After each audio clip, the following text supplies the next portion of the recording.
Hello, everyone. We'll let everyone roll in here. Thank you all so much for joining.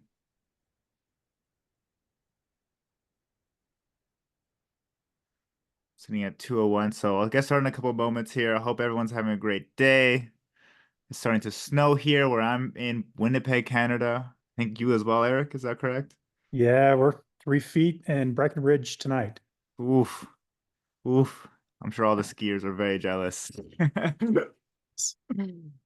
Fantastic. Well, thank you all so much for joining. Welcome to the Airbnb Slowdown webinar, Overcoming Slow Months and Markets. Very interesting webinar we have planned for you today with very relevant topics, especially around this season. I'm Santiago, and I'm joined by Eric as well. And we'll go right into the agenda. So starting with the intro, I'll go over my intro as well as Eric and IGMS for people that might not be as aware of IGMS. Then I'll pass it off to Eric to show and understand slowdowns a bit better. And then we'll go over some strategies, how you can use IGMS to increase your bookings and revenue and different options there.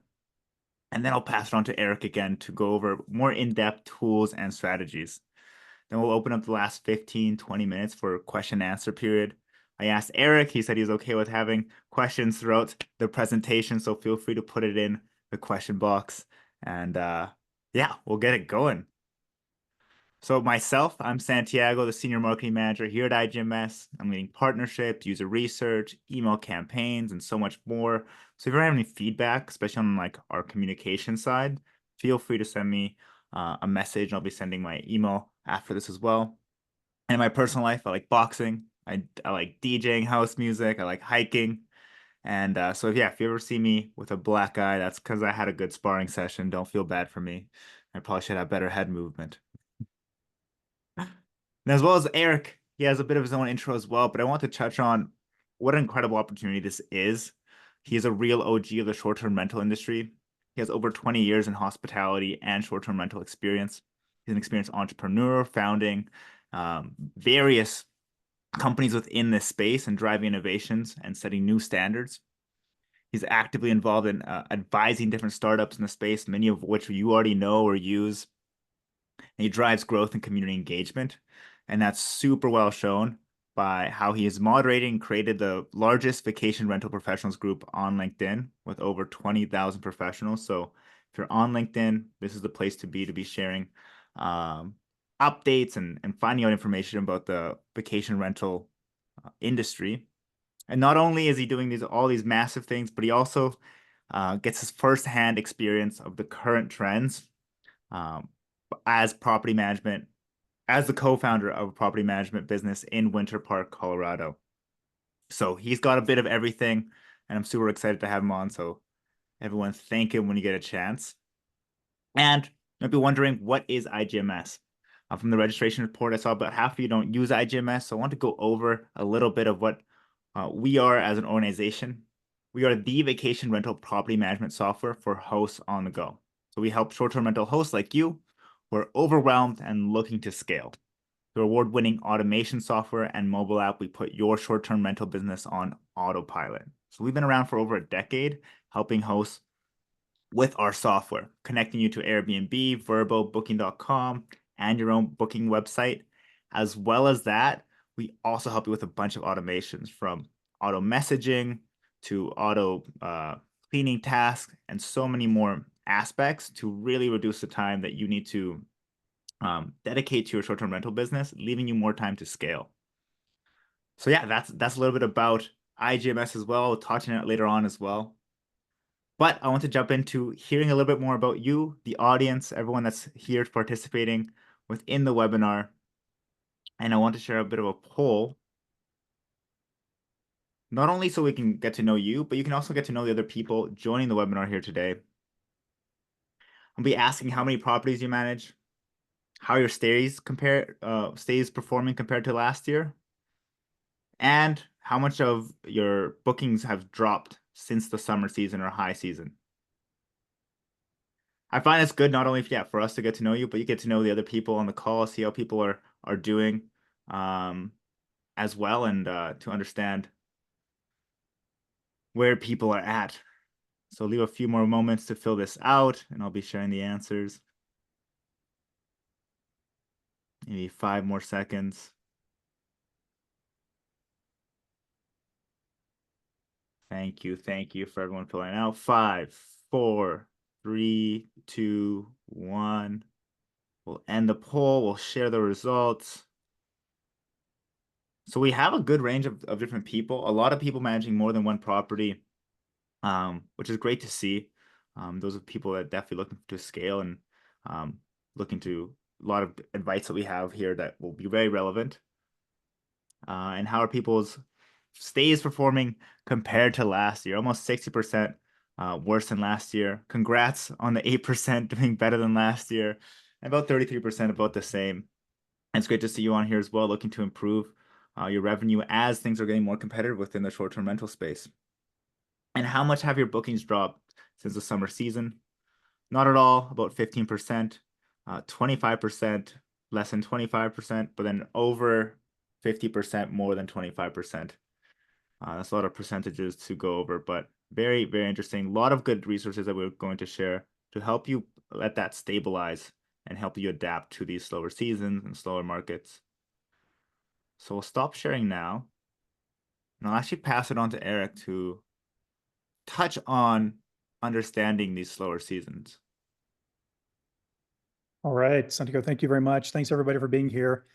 It's a pleasure speaking to everybody. And yeah, I'd like to kind of go through just some fundamentals, but I'll go through and introduce myself first. I hopefully I know a few of you on today, but really, I put a dramatic title on this slide. The sky is falling, because some of us feel like the sky is falling, and the poll, I think, helps represent some of that sentiment as well.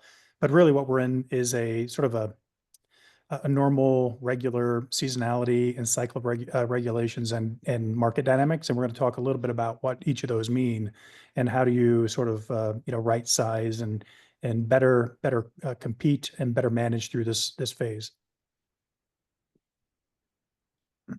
All right. So here's a little bit about me. There's a lot in here. Sorry about that. But as Santiago mentioned, I've been in and around this space for a long time. Properly graduated into the short-term rental space back in 2005 and was a part of a lot of different companies under a public umbrella. And we managed tens of thousands of units at that time across numerous brands. Excuse me. And as Santiago mentioned, I've created a group, frankly, a little history about that, the Vacation Rental Professionals Group. I founded in 2008, and it was really a quest to find other people to talk to about the industry. And so here we are, going on, 16, 17 years later. And here we are with over 20,000 members. But I do a lot of things. I help support emerging organizations. I help founders, co-founders, investors. I do my fair share of consulting. I don't advertise and market that quite a bit, but I do coach also. And some of that I just lay out because I believe I have the depth to really speak about some of the items that we're going to talk about today. And I did put a couple of QR codes, whether you catch them here or not. They're also in the chat. If you wanted to connect and chat, or if you want to join the group, go ahead and scan that and join in. All right. Well, let's get to some of the basics and fundamentals. And really today I wanted to share some of the fundamentals of seasonality. We all know what that means, right? It's depending on where you are in the world, you're going to have a couple of seasons to 4 seasons, and each of those seasons may perform differently depending on the type of property you have or the location of your properties. And also, by the way, as we know, some of that behavior, if we look at sort of winter months in the beach destination or summer months in a desert location, that is typically driving a consumer either to or from your rentals. But there are some things that you can do to extract incremental business in those periods as well, and we'll talk about some of that as well. But anyway, there's also man-made slowdowns, and some of that is market saturation and the regulatory environment that is in hyper mode right now, and I'm sure many of us have seen that. All right, I just wanted to paint a picture of some of the known markets here, at least in the U.S., right? How drastic some of the seasonality is for these environments, these cities. New York, drastic. Las Vegas, not so much. San Francisco, Seattle, they've got their own seasonality. In Miami, believe it or not, during the peak of summer, it's not so great to be in South Florida. I'm from Florida, so I can say that. So this is just a picture, as we all know, of how seasonality behaves and the impact it may have on our operation. Fantastic. Thank you, Eric. Mhm. I'll go back to my slides and presentation, but that's fantastic setting the actual tone of where we're sitting at with the different slow seasons and markets.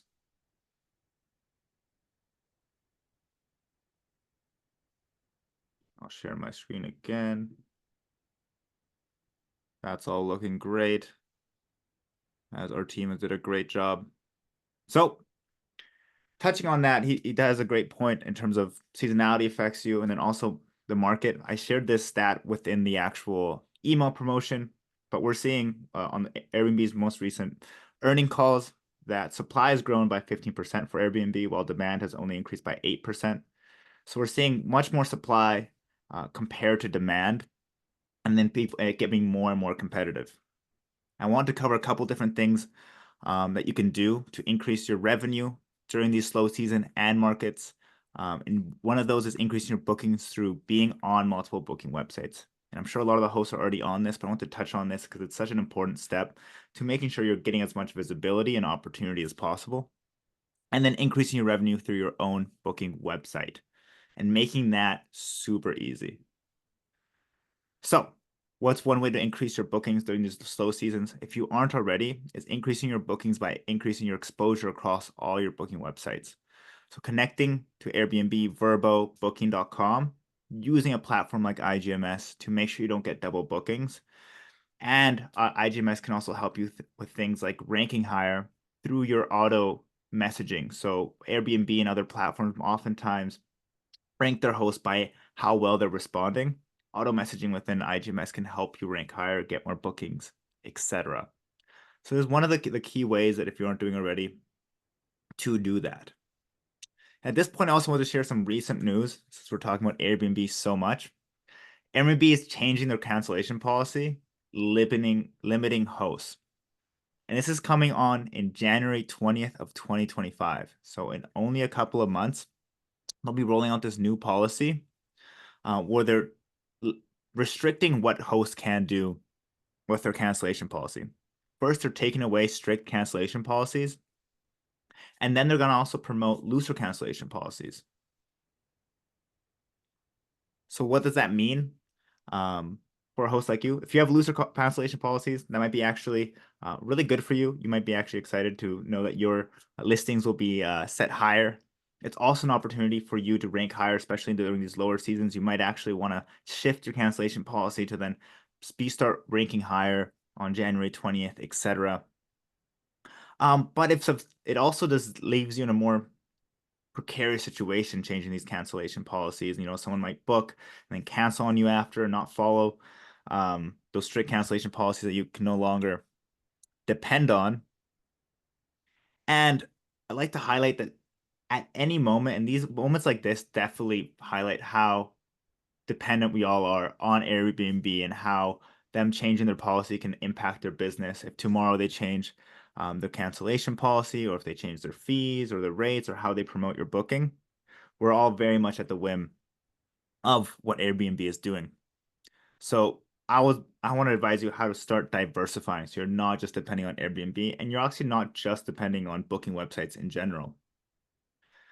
I want to share how you can take back control with your own direct booking website. And one of the main benefits for direct booking websites is you can start saving those commission fees that you typically pay out to Airbnb. It can be anywhere between 14 to 17%.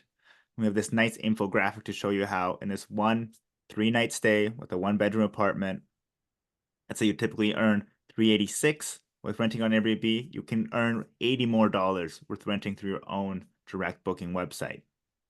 And that a couple times a year across multiple properties, that's a couple times a month across multiple properties, that's thousands of dollars a year that's going back in your pocket and instead of going to Airbnb.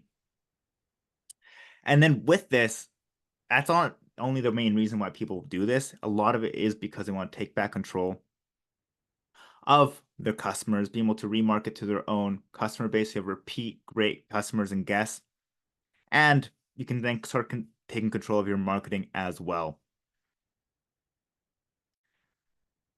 So for those of you who don't have your own direct booking website, what are the options for you to actually develop your first direct booking website? So the three main options. First, you can hire your own developers. You can go on sites like Upwork or Fiverr, and then you can hire someone to develop your website. This one, unless you really know what you're doing, can be really costly, can take a lot of time. And what's really bad about it too is that it can be hard to customize afterwards. When you want to switch things on your website, you have to reach back out to a developer and code it from scratch. And now, second option that's fairly decent is that you can create your own site using sites like Wix or Squarespace, or if you're a bit more advanced, something like WordPress as well. This can be a nice in between where they make it user friendly to build your own website, but they're not necessarily made for short-term rentals.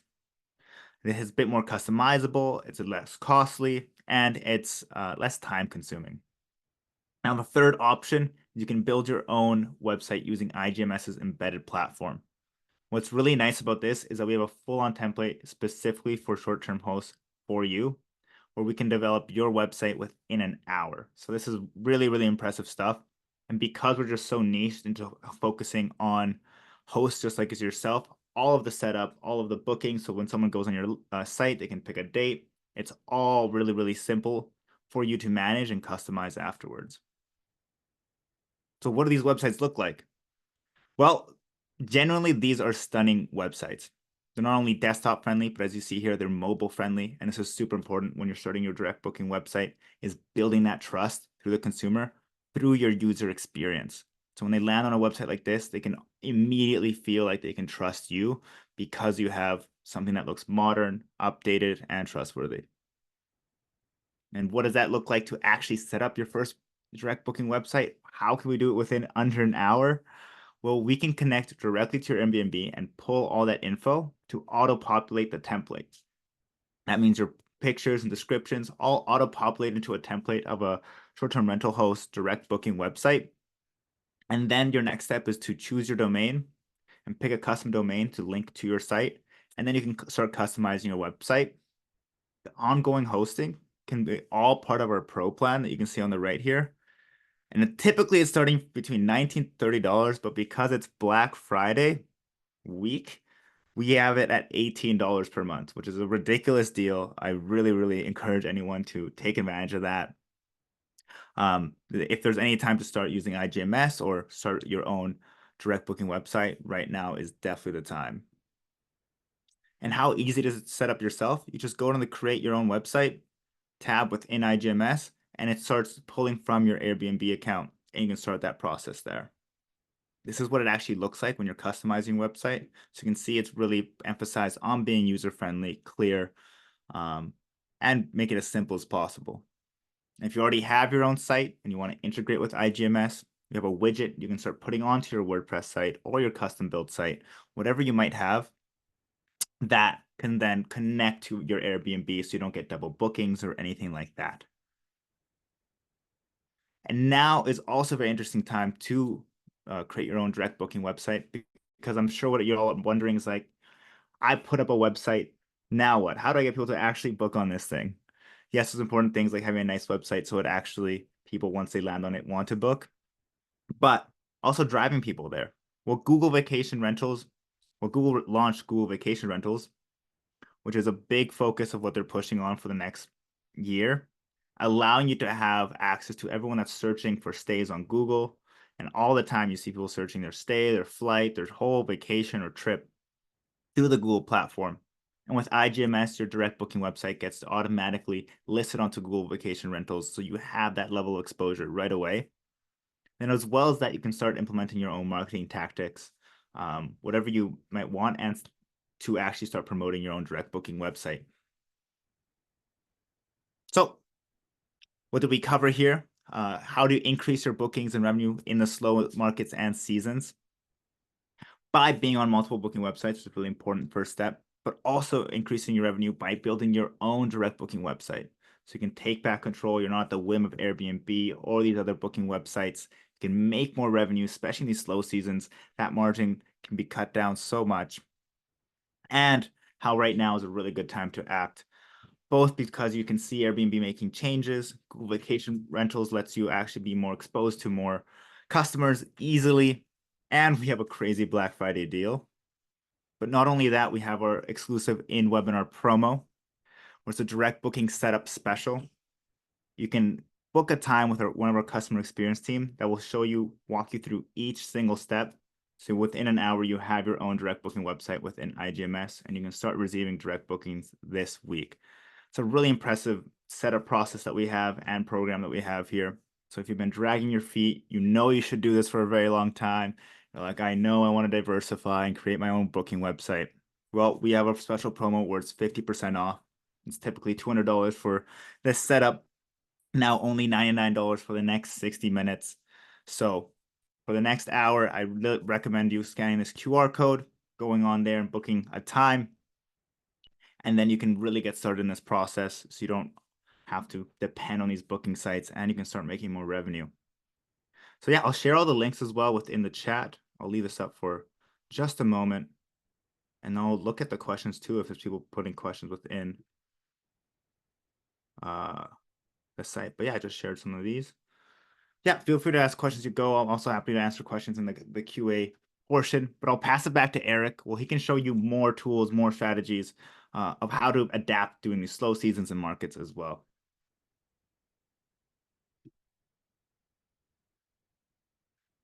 All right. Thanks, Santiago. And hey, you guys will notice that Santiago is driving the slides and I'm going to be speaking to the slides, but more so than that, just having a conversation about some of the things that are happening. But anyway, welcome to my living room.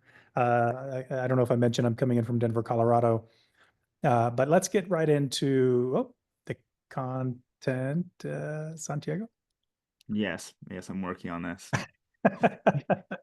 I see this happening. I was All imagining right. Zoom and this. Oh, it's okay. And if I click Zoom, it'll click out of this. Okay, well, I won't click Zoom.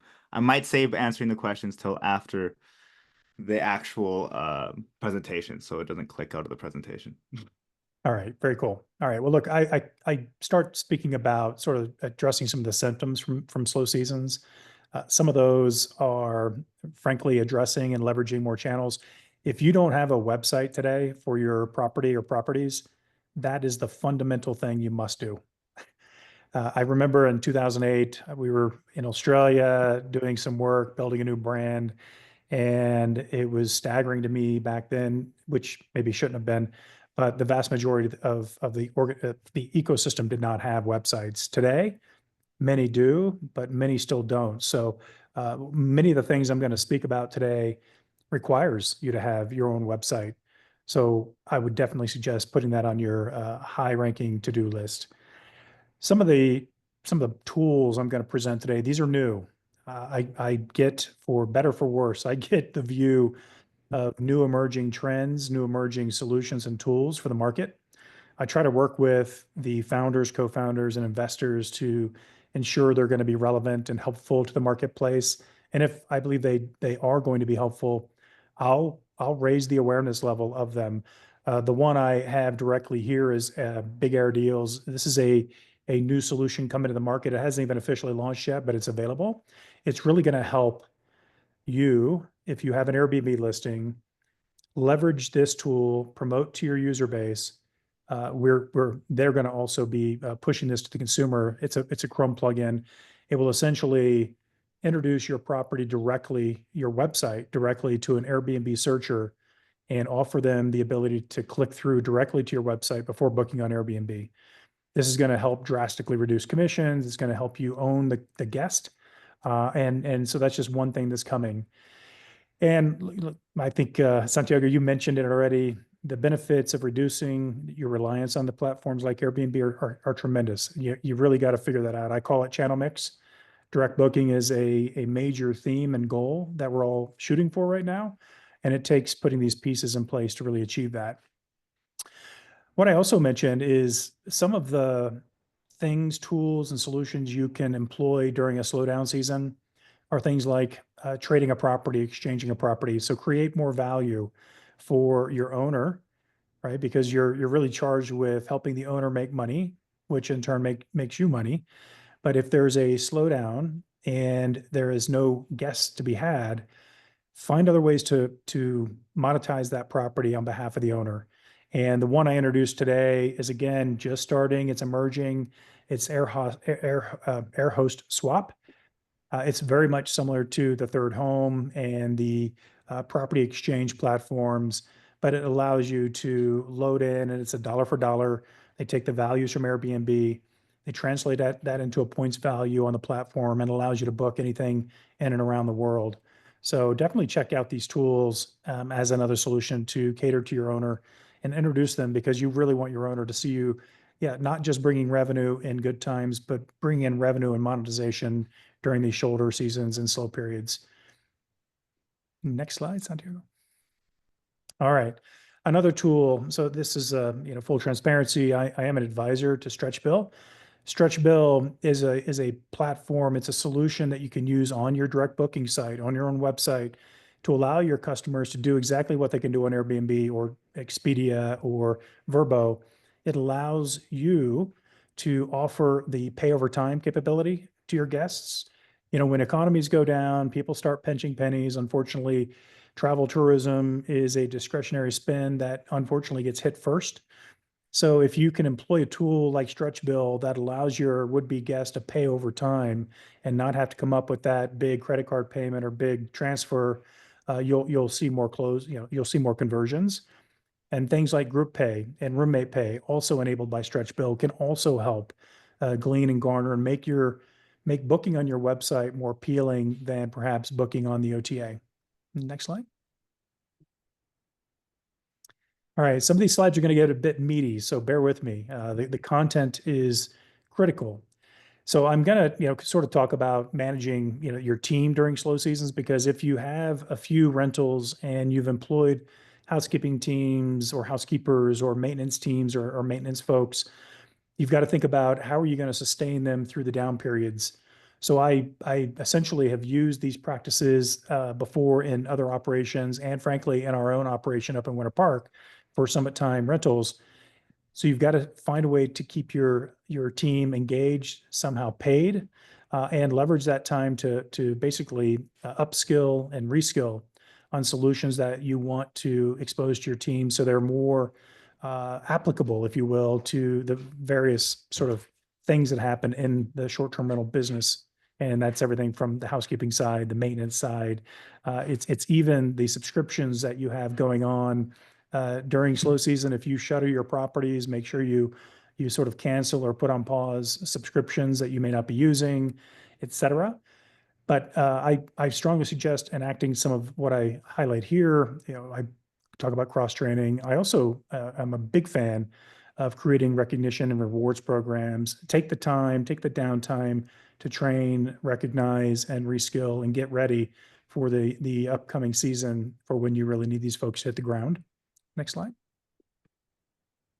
Fantastic. And what you're saying here is diversifying revenue streams by actually getting the cleaners in your management team to maybe clean for other industries. Is that what you might be suggesting? Yeah. So there's lots of different ways you can loan out, if you will. Bad term probably, but you can certainly allow your team to work more broadly. You can convert your housekeeping team, if you have a housekeeping team, to clean residential properties, right? I actually try to suggest to property managers that they do some of that even in the best of times. As we see, sometimes we don't know when a correction might happen. Corrections could come because of economic issues. They can come because of the oversaturation of markets. It can come from regulations. So if you can diversify your business and be less reliant on one, the better off you'll be. I'm sure many of us saw that during the onset of COVID. Took out a lot of our peers because there just wasn't the planning in place. And one thing I don't have in my slide deck is make sure you create a financial reserve for yourself and your company that will help you sort of get through a period. I suggest 3 months. That may seem like a lot, but that's the minimum I suggest, is 3 months of operating sort of reserve so you can keep the lights on during a situation, and we don't know what that situation may look like. But yeah, absolutely try to find ways to leverage and keep your team busy even in the slow seasons. Fantastic. Thank you. You're welcome. We'll go to the next. All right. So I'm not sure how many people, and we probably can't do a show of hands here, but how many of you have basically packaged your property with other things in the community? So when we get into slow seasons, we really have to demonstrate more value to get to those fewer guests in a marketplace. And I've used packaging quite a bit. So I'll partner with, yeah, a spa or an outdoor outfitter or you name it, restaurants, and I will actually negotiate with them sort of pre-built, pre-purchased experiences for our guests. And then we'll basically include that and offer that as a package during the booking process. So not only are you renting an accommodation, but because you're doing that, you're going to get an amenity kit like wine and snacks. You're going to get a certificate to a restaurant or skiing. So these things that will differentiate yourself are critically important to do. And each of you guys operate in a market where there typically is a restaurant or a retail operation. So depending on the type of property you have, if it's a mountain destination, look for mountain types of activities to include. If you're at a beach location, include the stuff that I'll talk about a little bit later as well, like the beach equipment, bike rentals, and things like that. So bundle all that in, make your offering really appealing, and you'll stand out. All right. So here's some longer term strategies for, kind of overcoming the slow seasons. I put this in as really a useful artifact you can take away and reference because some of it is really talking about some of the table stakes, right? When you see a fluctuation in your market, and if you're using a dynamic pricing solution or you're doing revenue management, make sure you're really exercising that tool during these slow seasons and preparing for a slow season. If you don't have a dynamic pricing solution like a Wheelhouse or others, I highly suggest subscribing to them. That again is a really important investment, and it typically pays dividends in leveraging it because it does help you sort through the dynamics in a market among your competition, and it can help you find the right place to be, both from sort of a stay control perspective and a rate perspective. I mentioned the, sort of create seasonal packages, the alternative platforms that I spoke about a little bit ago around the exchanging. Start looking at them, leveraging them. Typically, there's an annual subscription or a membership fee for them, but that's a year. So I would have a conversation with your owners around basically everything you're going to be doing within this grid. Talk to your owners early and often about, hey, if we see sort of a softening in the market or if our booking pace slows, are you okay with us leveraging these kind of tools because it's going to help you become more profitable during these periods of time, shoulder seasons, summer seasons, off season, and it's going to help basically keep guests in your property. So it's really important to have that discussion. Same holds true for your team. Have those conversations. I mean, they're not seeing it, but it's always good to set the expectation about what's coming. And here's the things that we're going to do during the shoulder and slow seasons, so they can kind of get mentally around that, and they know they're not going to be perhaps in jeopardy of losing their job or sitting idle. And I think the last one is goes without saying, right? The booking policies, what Santiago mentioned earlier with Airbnb changing their cancellation policies. Take a quick look and a thorough look at that on your policies, your restrictions, your stay controls, if you will, and make sure that they're set up appropriately to accommodate a market that might be softening or in shoulder season. And next slide. Okay. Wow. Well, here's a big one, right? So I'm sure, certainly if you're in the vacation rental professionals group, you see regulations reported daily, and this is happening all over the place. So what's the deal with regulations? Well, it's typically a housing thing and somewhat of a market saturation thing as well. But early days, it used to be noise, nuisance, and trash and things like that. It's certainly evolved. And today that the housing issue is causing one of the peak, challenges for markets and communities around the world. We're going to chat a bit about some of the most hit and impacted destinations. The housing supply itself, communities have failed their communities without keep staying on track to continue to build ahead of the growth to make sure that there's housing available for the community to grow. Over tourism is a thing that's being cited these days. You've probably seen Barcelona cite that, as well as others around Europe, as a reason to ban the Airbnbs of the world starting in 2028, for example, in Barcelona. And oh, Sorry. that's okay. Yeah, my Uh, bad. I thought we were already on that no, one. you're good. You're good. Natural disasters. If you unfortunately speak to anybody in the Carolinas or the Panhandle of Florida, hurricanes happen, weather events happen, and that can also really, sort of wake up local community leaders on, all right, do we have the right policy structure in place to accommodate our community when things like that happen? And of course, it's politics. A lot of this is politics. And as we see, or as I've seen over the past couple of decades, it's an ebb and flow of regulations. Typically, communities overregulate, and then they'll when they see the impact of that, and I'll get to that in a moment, they start to deregulate and release and loosen some of those Hmm. regulations. And at the end of the day, it's about lack of planning for these communities, countries, and cities, towns, states, et cetera. And next slide. All right. So some of the root causes we talked about, and we talked about the early versions, and we've talked about now the stresses on over tourism. I mean, literally, I do a search because I post daily an update in the group, and I find anywhere from a dozen to 3 dozen news pieces about new regulation. That's right, new regulations. So they don't really see the light of day in the group because there's just too many of them.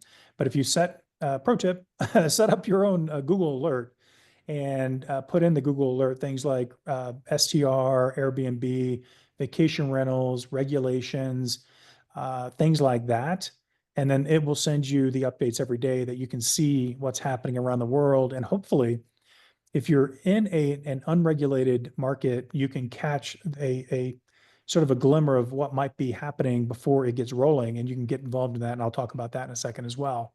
So anyway, keep involved. We have to remind our politicians that it's equally important for them to take responsibility and to recognize when growth is happening, and hopefully before growth is happening, to plan for that to accommodate the inbound of residents and tourists. And next slide. All right. I just wanted to get this straight right now because I think everybody thinks regulations for the sake of regulations are bad. Oh, not all regulations are bad. So I think, frankly, you could say the lack of a regulatory framework is bad. Because what happens is, and I'm sure, well, some of you on the call may have already experienced this. If you were in a market that wasn't regulated, and all of a sudden it's now regulated or outright banned, you're kind of stuck with the short-term rental side. We're going to talk about some solutions around that. So I would suggest, if you're going to grow in the future, do look for communities that have at least some policy on the books, some framework that exists that will help you avoid some sort of abrupt awakenings and things that could really impact your business and your revenue by selecting some of that. And we'll talk about what you can do in existing environments as well. All right. So were regulations acute? Boy, that was a hard question for me to answer for myself as I was putting together this list, because there's really, really acute, and then there's also acute. So these are really, really, really acute. So I think the poster child that I'm sure all of us were aware of, New York City, right? New York took a very draconian stance on short-term rentals. They provided the ability to get, I mean, maybe it's a few hundred or maybe 1,000 permits out of the tens of thousands of units that were on the market. So that was a wake-up call for, I think, the world. But also since then, and in parallel to that happening, we've seen massive positions of Spain across all of the major tourist locations: UK, Australia, Hungary, Hawaii, BC. I studied a lot late last year and early this year. That was a really interesting environment whereby, same, right? They didn't have the draconian regulations until they did. And I watched how that impacted the real estate market. So not only did it unfortunately take out a lot of property managers, hosts, in the market, but those that purchased for this behavior or this activity was forced to push their property on the market. That saturated the market to sell real estate. Real estate prices came crashing down. So that is the sort of poster child as well of what can happen to a market. I've seen similar things in Colorado, Florida. You can read the list: Greece, Malaysia, Japan, California, Illinois, et cetera. The list goes on and on and on. But this just reinforces the fact or the reason why you've got to be vigilant and again, seek destinations that have a framework already in place. And next slide. All right, how do regulations impact us and sort of what raises the awareness of them? Well, sometimes we start to see a slowing in our booking pace, slowing in our occupancy, and sometimes it doesn't necessarily it doesn't register with us yet. Maybe it's something's happening in the market. Maybe we'll see a softening. But then as the pace and the window gets longer, you're going to be made aware that there has now been introduced a real hurdle in your marketplace, because it's gonna hit your own metrics in terms of revenue and occupancy and pace. It's also going to hit the real estate market as well. So you're going to start to see other properties. And by the way, I'm coaching a CEO right now who is in the California region in a very saturated market, and that is what's happened here. Everything sort of stopped.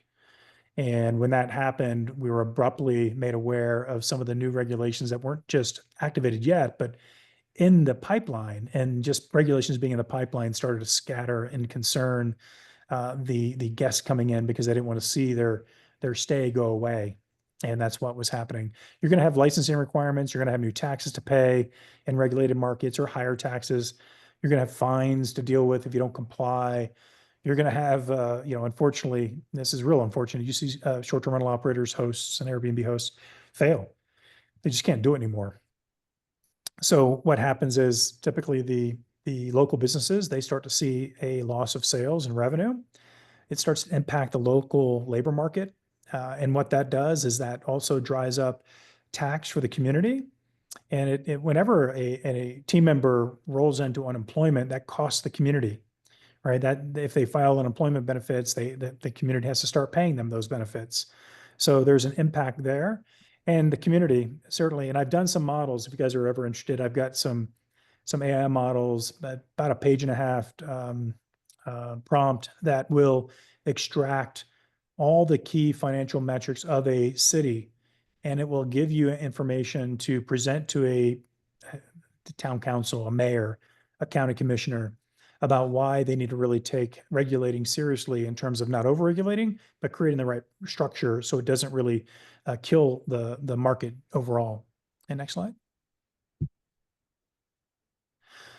Okay, so now regulations have happened. Now what? First thing is first, seek out facts. There's a lot of rumors out there. There's some misinformation out there.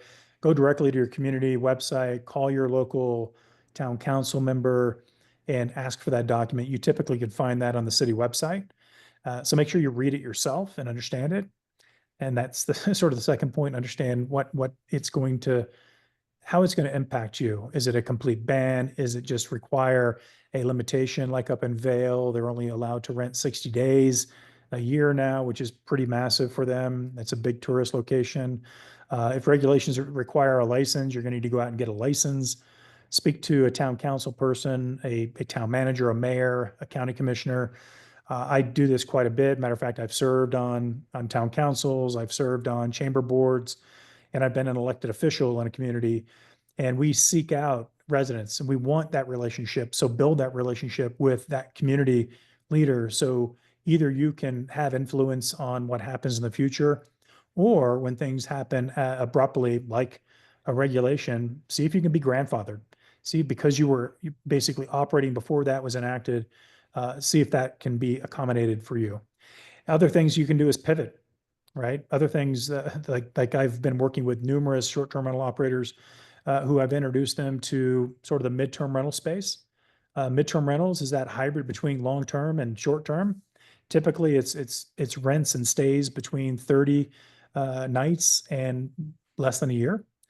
And that really typically helps you accommodate the regulatory activity that's happened or the regulations that's been enacted, because those are usually around the 30 nights or less is defined as an STR. And beyond that, typically will comply. So you can continue to rent. And we'll talk a little bit about what the differences are going into the midterm rental market, because it's different. Next slide. Okay, so I think I mentioned to you earlier about some of these models that you can use to extract value when you no longer have the ability to monetize a property. Same holds true in midterm rentals, right? If you have a midterm rental, you can also do things like these home exchange programs. The gentleman over at Air Host Swap has provided sort of an opportunity for you guys if you ever wanted to sign up to go and look at that platform and see how it works. Third Home and Home Exchange, equally, they have type of ecosystems that allow you to do that, like I mentioned before. So, there's other ways to extract value in systems like this that become point-based. Some of that will allow you and you and your owner to buy other things for monetizing the unused space, to go out and buy hard goods and soft goods and so forth. So lots of different options there. If you're not familiar with some of those, there's a bunch out there. I can help you, sort of point you in the direction. And next slide. All right. So if you're going to pivot into the midterm rental space, and I'm going to look at the time we've got, so I'm going to keep on scooting here. So midterm rental sort of operates upside down in the short-term rental space. So I'm going to paraphrase this slide. Short-term rental operators basically have a property and you look for guests to occupy that. Midterm rental operators, they have customers that are companies and government agencies and medical organizations and higher ed organizations and so forth, who all send team members around the world to work on projects and to get tasks accomplished. So that is typically the client of a midterm rental manager. Those companies request housing for a tranche of employees for a project. So you get an order with all the defined requirements, budget, duration, amenities, which some of this is noted on the next slide as well. But it allows you to sort of know and clarify the unknowns, and then you go out and source inventory. So it can really operate much like the arbitrage model. And there's less risk, frankly, if you think about it, because you're getting the purchase order up front, and then you're getting the lease to coincide with that purchase order. So there's really little risk. Sometimes, yes, there are early departures, but we can talk about that. Make sure you've got the tech stack. I was recently leading another PMS that we'll leave the name out. And there are PMSs that have the capability and infrastructure to support this. Yikes. And it's really, it can be very similar to what you're doing today. So there are some nuances to the accounting process. There's some nuances to how you source the sales up front and how you facilitate sort of that ecosystem of transactions and payment to both sides of that. But anyway, there's an ample opportunity for midterm rentals, and there's a conference actually dedicated to midterm rentals. I think that's happening in Santiago in March or April, in San Diego. And I think the End of big April, yeah. April, and the big midterm rental organization is called CHIPA, and they have their annual conference this coming February, and that's in San Diego as well. That's a really good conference if you want to really expand your horizons. And the one in April, I believe, March or April, that's a conference that's produced by Jesse Vasquez, and he's been sort of a thought leader in the midterm space. I went to it last year, and there was a few of us from the short-term space, some of the OGs, if you will.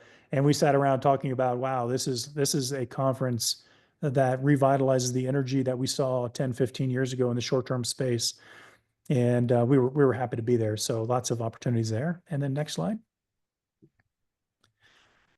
And then I'm going to skim through this because, we do want to get to some Q&A actively. So all these things are important to consider. I mentioned some of them before. Make sure you've got all the stuff to support a midterm rental business. And I believe we can make these slides available if you wanted to reflect back and use some of these resources. We can do that, and we'll skip on forward. And boy, I've added more information around, how these businesses work, because when I was first introduced to midterm rentals, it took me a bit to really understand the mechanics of how they work and how different they were or similar they were to the short-term rental space. So I've included some of that content. We'll keep going. And we get into this big market saturation issue. It is an issue. I'm not going to belabor, all the points except that the saturation is because, hey, we saw markets that were performing really well and we chased it too. We ended up there, right? And now we've all been there, and now there are too few guests to go around. A few of my suggestions here is to differentiate yourself in a saturated market in ways that will help you get to those fewer guests among the crowd of properties. And some of that is regarding the policies, and the amenity war has begun if you haven't been following it. And I think the next slide talks to some of that. And pick your niche. You probably have an orientation of your property. Be it family, group, is it accessible, peace and quiet, etc. Hone in and drill down and really own that for yourself if you're in a market that has that definition. And then check your amenities and compare yourself to your competition, because this is really what's going to help you get those fewer guests in a crowded market. Lots of examples out there if you need any, but I just wanted to put a few out there for your consideration. And next. All right, look, this is a quick summary. We skimmed through this really quickly, guys. I appreciate it. There's a lot of stuff happening. Be aware, stay cognizant of things that might be happening or will be happening in your market. Connect with local officials, become an insider, if you will, of your community. Check your business model. If you've got investments made that must have short-term rental income, you may want to revisit that to make sure if you have to pivot to a midterm rental or even a long-term rental, that your income can support that debt or that mortgage that you may have. And look for other peers to talk with around that. Go to a conference that is in that space if that looks like you're going to need to take that pivot. And again, check your amenities and check your properties and your policies to make sure you compete in those markets. So, and by the way, one of the things that we forget about a lot, guys, is we're not really in the real estate business. We're really in the hospitality business. That itself is going to differentiate you from another operator, because if you take that seriously and you own that sort of avatar for yourself, you'll be differentiated in a way that will really drive customers to you. I think that might be yes. So we covered a lot. So thank you for the patience. We'll try to get this information out to you so you can use it. But my contact details are here. If you ever want to have a conversation, reach out. Happy to do so. Over to you, Santiago. Thank you so much. We covered so much great things there, and we have hard stop at 3 p.m. Central, so we don't have too much time for Q&A, so we'll dive right into it. But I'll also let you know, check the chat for my contact info, Eric's contact info. If you have any more questions that we didn't get to answer, I'll also be following up with this slide deck for everyone that's registered to that email that you registered with. So, I'd like to start off with one of the first questions, which was, I own a high-end home and want to list on Booking.com, but their insurance option is not relevant. They maxed out at $300 that I could collect with my damage at home. The alternative they offered was for me to collect a security deposit at check-in, which is not packable. How do others handle this? I think this is a really great question. We just integrated with an insurance company called Safely within IGMS, which allows you to not only insure your direct booking stays, but also any other stays that you have either on Booking.com or Airbnb. And you can insure per night as you get these bookings. So I'd definitely recommend you to look up Safely. And if you have any questions, follow up on my email that's in the chat. I'm happy to send you those links as well there. And also, yeah, Booking.com has seen a big growth. I've seen people in LA have 70% of their bookings just come from Booking.com. Another one was, how can an owner of a single property advertise, market their personalized IGMS website? There's multiple ways. I can actually send a link to another webinar we did. The last webinar we did was based more around the actual advertising itself. And to answer another question here that was talking about what's a realistic percent of bookings to expect directly via a website. On this last webinar, we had a user come on who had 35% of their bookings come from direct bookings. So I think that's usually like on the high end of what you can expect if you really hone in your marketing within that space, which does really allow you to diversify your ability. And he's using different things like going into Facebook groups and not just promoting, but also actually sharing like valuable information, things like that to build up his brand, using Facebook ads, using search engine optimization, maybe writing articles in your area. So these are different things you can do. And you can also run Google search engine ads. He has a relatively small budget and he does a lot, but I recommend going on YouTube, going to IGMS and looking up that direct booking webinar with Chris. Also, Eric, feel free to jump in if you see any ones that you'd like to answer. Um, Which one are we on? I'm kind of skipping through here, but I saw one from Alan. I thought short-term rental regulations in Scotland would reduce supply in the market, as Yeah. only so many people would be bothering to do all the paperwork. But they came in a couple of years ago, and supply doesn't seem to have reduced significantly. Interesting. Yeah. Yeah. Well, there's new things afoot in the UK, as you probably are aware. So there's new regulations and new requirements, and you're right. I mean, the hoops that are going to need to be jumped through are becoming sort of onerous, and we'll see, how not just the UK, by the way, but how France and Italy and Spain and these other countries enact their policies, because yes, it will eventually hit the supply side.